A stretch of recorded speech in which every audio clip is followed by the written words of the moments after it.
L'apôtre Paul nous propose de passer en mode guerrier. Alors évidemment, pas n'importe comment, ni contre n'importe quoi, ni contre n'importe qui. Alors pourquoi cette image violente? Parce qu'il y a manifestement plus qu'une petite bricole à faire dans le monde. Ce serait plutôt un combat, afin que la volonté de Dieu, de notre Père céleste, soit un peu plus faite sur la terre comme au ciel, nous dit Jésus dans sa prière. Alors cette prière, ce n'est pas une façon de nous défausser sur Dieu. Maintenant, tu es au courant de ce qui se passe sur terre, à toi de jouer. La prière, c'est un acte de responsabilité qui nous engage, nous. Il ne suffit pas de se plaindre de l'état des choses, il ne suffit pas d'avoir de bonnes intentions dans notre prière. C'est nous tous, autant qu'il y a de bonne volonté, que Jésus appelle dans l'Évangile à s'engager. Il nous dit, il faut que nous fassions les œuvres de celui qui m'a envoyé. La nuit vient où personne ne peut rien faire. C'est pourquoi Paul nous invite à devenir en quelque sorte un chevalier dans le texte célèbre que je vais vous lire dans la lettre de Paul aux Éphésiens.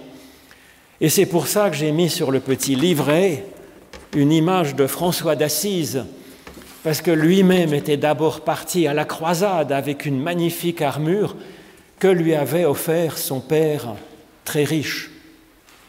Et puis en chemin, il a donné son armure à un pauvre bonhomme qui partait lui aussi aux croisades sans équipement.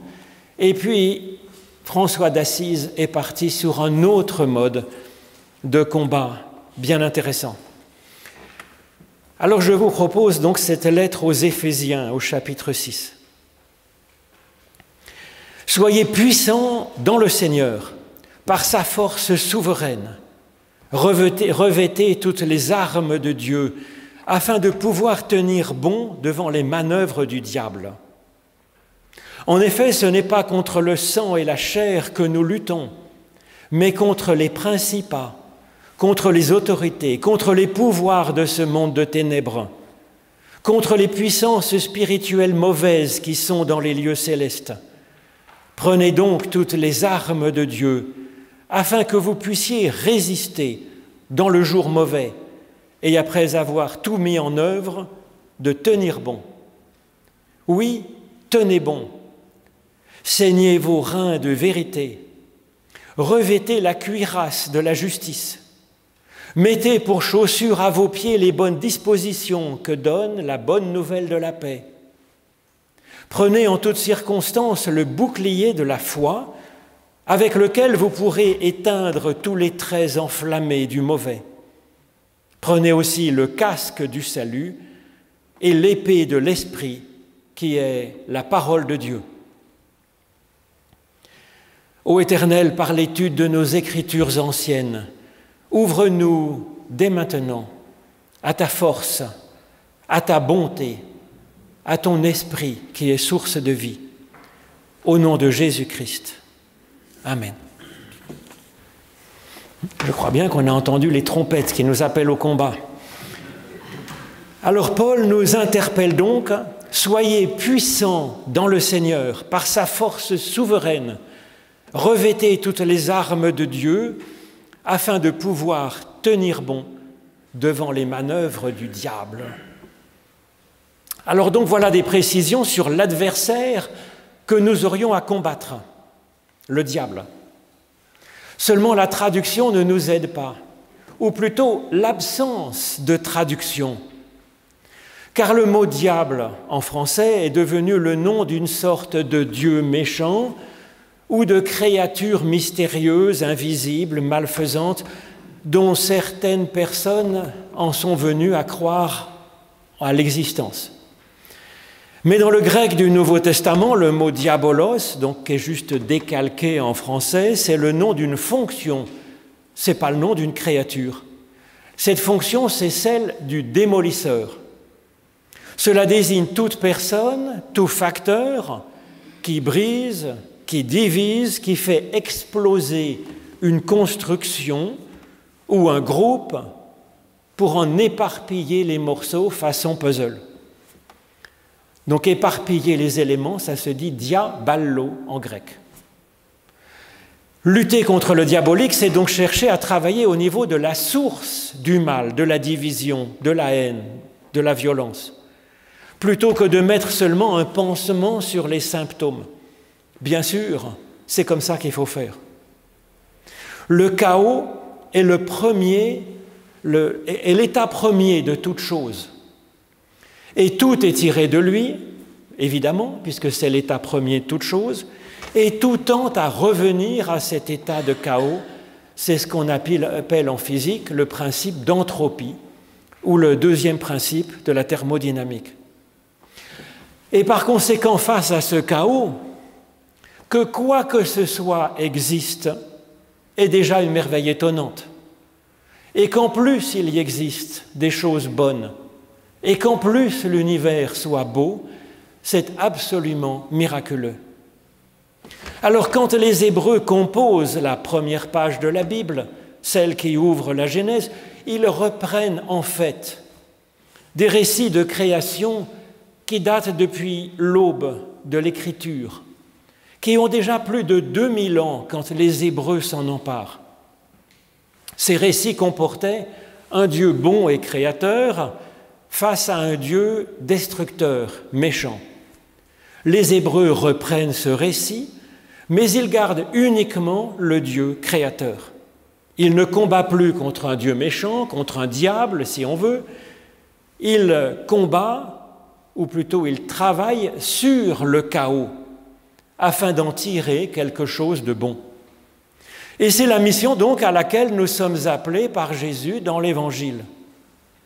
Alors avant d'en être là, d'être capable de créer du bon, il nous faut d'abord être capable de résister, nous dit Paul, contre les méthodes du diable, les méthodes de tout tout facteur de chaos croissant dans l'univers, autour de nous, en nous.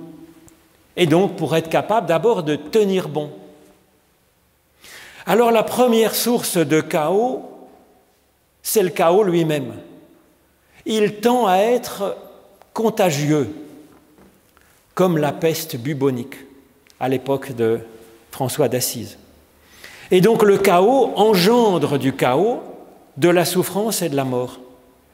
Nous devons donc effectivement, avant d'aller en contact avec le chaos, nous armer pour tenir bon face au chaos qui nous frappe. Alors il y a du chaos qui nous frappe, un chaos résiduel dans l'univers. Ce sont les catastrophes comme un tsunami, comme une maladie, comme un deuil, comme un loup qui décime un troupeau alors qu'il pourrait manger une seule petite brebis, il faut qu'il en tue 40, comme les hasards de la vie, heureux mais aussi malheureux, qui peuvent nous atteindre.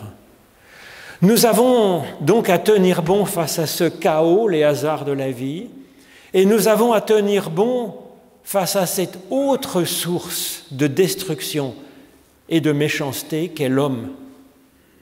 Alors cela nous touche évidemment peut-être encore plus, et ça nous traverse tous plus ou moins évidemment. Le chaos, c'est l'arme de révolutionnaire.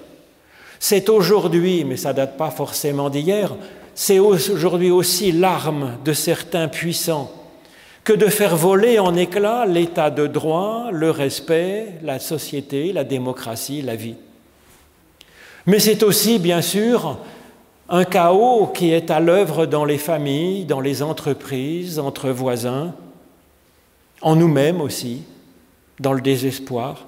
Et donc il faut tenir bon, ne pas se laisser contaminer par cette source de chaos, mais même finalement face à des personnes méchantes qui sont source de chaos, ce n'est pas contre la chair et le sang, ce n'est pas contre telle ou telle personne que nous avons à lutter, mais d'aller en amont de ça, d'aller lutter contre ce qui fait que cette personne peut parfois être source de chaos.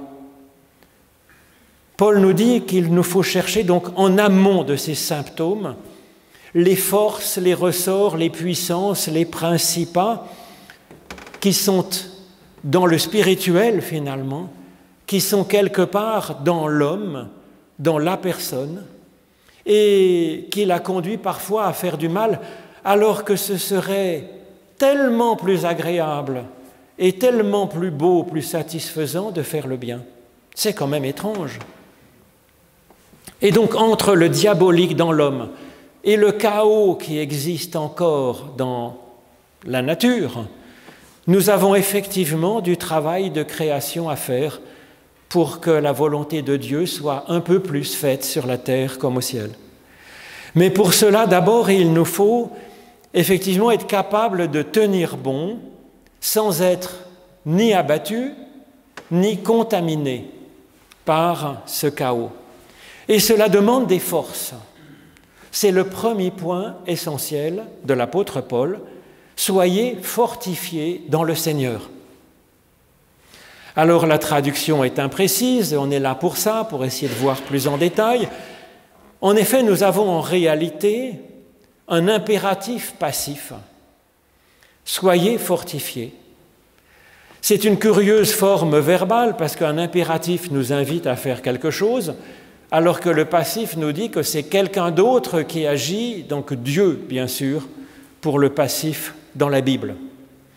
C'est donc un travail d'équipe, c'est Dieu qui nous donne une force souveraine, une force au-delà de nos forces, et c'est à nous de nous ouvrir à la puissance de Dieu, à sa puissance de création et de salut qui nous donnera la puissance nécessaire. Alors nous avons effectivement un travail en équipe pour que ça soit possible. Un travail en équipe avec Dieu, nous entrons dans le Seigneur, nous dit l'apôtre Paul. Et donc nous avons effectivement des moyens, nous, que Dieu n'a pas, parce qu'il n'a pas de corps. Et donc pour aller mettre du pain sur la table d'un enfant qui meurt de faim, nous avons des mains, si vous voulez. Dieu, il va envoyer comment son pain sur la table de l'enfant qui meurt de faim. Donc nous avons des mains et Dieu a des moyens qui sont incommensurables, évidemment, mais qui sont autres. Donc c'est un travail d'équipe. Et dans cette équipe, nous nous retrouvons aussi avec des collègues en humanité avec qui nous pourrons travailler d'une belle façon. C'est le premier impératif, donc, un impératif au passif. Et puis maintenant, il y a un second impératif qui est de nous équiper, revêter toutes les armes de Dieu. Face aux méthodes diaboliques, sources de destruction, de division, ce sont les armes de Dieu lui-même que nous sommes appelés à prendre, à saisir, et puis à apprendre à utiliser. La tentation, effectivement, face au chaos, c'est de rendre le mal pour le mal, et donc d'utiliser les méthodes diaboliques, pensant vaincre ainsi le mal. C'est être contaminé. Et effectivement, alors le mal a déjà remporté une victoire en nous incorporant dans le camp des faiseurs de chaos. Et c'est effectivement des choses qui peuvent être tentantes. La colère et la peur, l'injustice, la frustration, la désespérance peuvent nous abattre, peuvent nous faire baisser les bras, peuvent nous rendre méchants, en colère. Tenez bon, nous dit Paul, sachant qu'effectivement, ce n'est pas facile. Et pour cela, donc, de nous saisir de la panoplie. Panoplie, c'est le mot grec qui est utilisé ici, la panoplie de Dieu. Alors ce ne sont pas des méthodes dont Paul nous propose de nous emparer, comme les méthodes diaboliques, mais ce sont plutôt des qualités d'être, celles de l'être même de Dieu en réalité. Avant même de combattre, il nous faut donc devenir un humain christique, ne serait-ce qu'un peu, c'est-à-dire avec cette qualité d'être du Christ.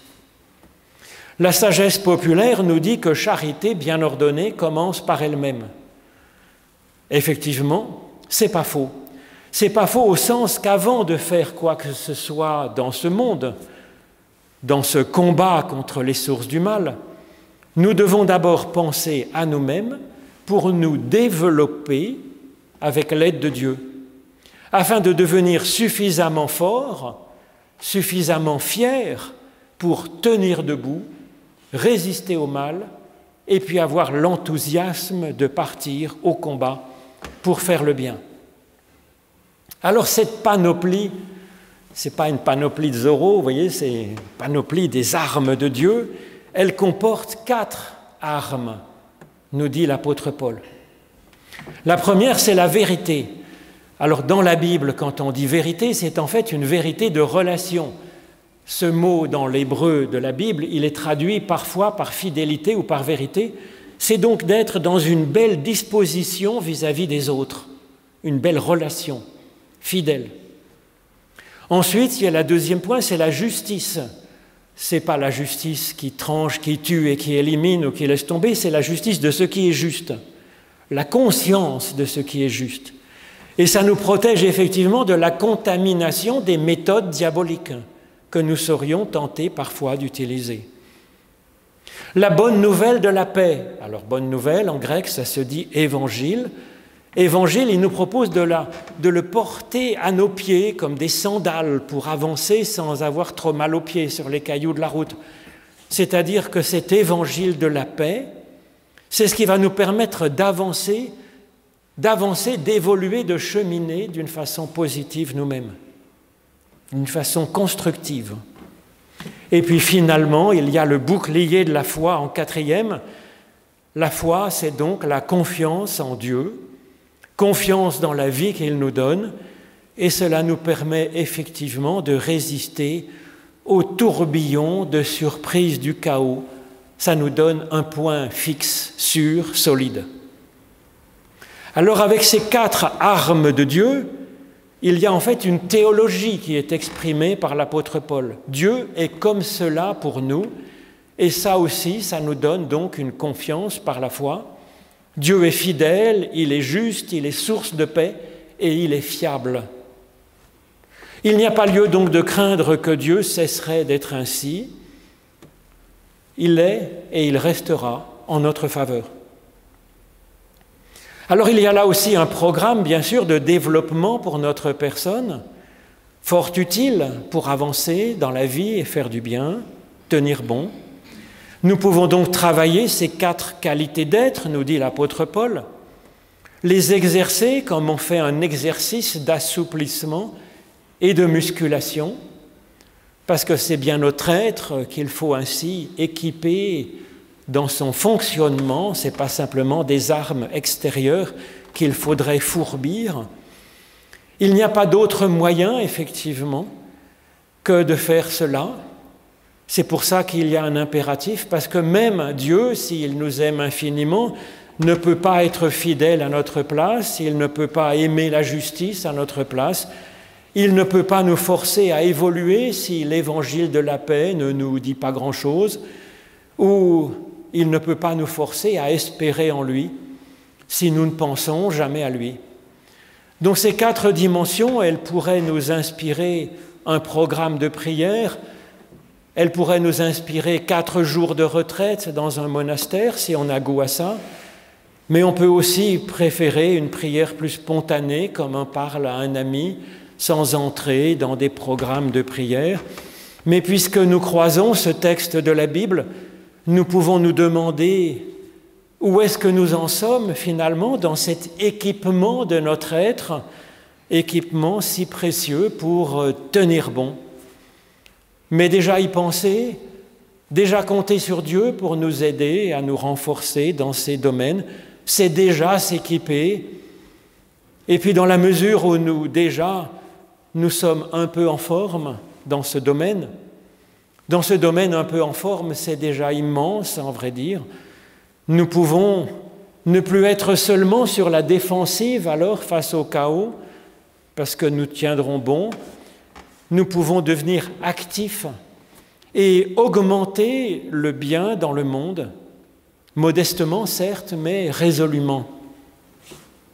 Et pour cela, il y a encore 2 pièces d'équipement qui nous sont offertes. Recevez le casque du salut et l'épée de l'Esprit, qui est aussi la parole de Dieu. Donc le casque du salut, c'est savoir qu'envers et contre tout, nous sommes gardés. Et nous serons gardés quoi qu'il arrive, et ça inspire de l'audace. Nous sommes déjà sauvés. Et puis à l'épée de l'Esprit, c'est ce qui permet de trancher, de discerner entre le vrai et le faux, entre le juste et l'injuste, entre le bien et le mal. Or, en ce monde, tout est tellement mêlé qu'il y faut bien de l'esprit pour arriver à discerner, à faire la part des choses. Alors l'esprit ou la parole, c'est dans la Bible cette façon que Dieu a de créer, en ajoutant du sens donc par la parole, en appelant à se poser des questions comme souvent Jésus, en annonçant à chacun donc cette bonne nouvelle, qu'il n'y a pas besoin d'être méchant pour être grand, et encore moins pour être heureux. Le monde ne pourra être sauvé que par cette arme positive de l'esprit, de la parole de Dieu, qui fait vivre. C'est pourquoi le Christ est une incarnation de cette parole, parole que Dieu nous donne aussi, pour que nous soyons son frère ou sa sœur. Et maintenant donc, à nous de jouer vaillants héros, comme Dieu le dit à Gédéon. Amen.